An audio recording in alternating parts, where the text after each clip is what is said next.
কবি অপূর্ব দত্তের লেখা কবিতা বাংলা টাংলা। কণ্ঠে আমি তানিয়া।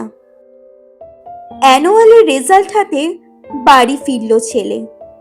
মা বলল, কোন পেপারে কত নাম্বার পেলে? হিস্ট্রিতে মম 84, ম্যাথসে 90। মা বলল, ফ্যান্টাস্টিক, জাস্ট লাইক আ হিরো। সায়েন্সে dad, not so fair, only 69, ইংলিশে জাস্ট 92, altogether fine। জিওগ্রাফির পেপারে তো 100 ডুবিয়ে দিল বেঙ্গলিটা, ভেরি পোর গ্রেড। ছেলের মাথায় হাত রেখে মা ঠোঁট বেঁকিয়ে বলে, নেভার মাইন্ড, বেঙ্গলিটা না শিখলেও চলে।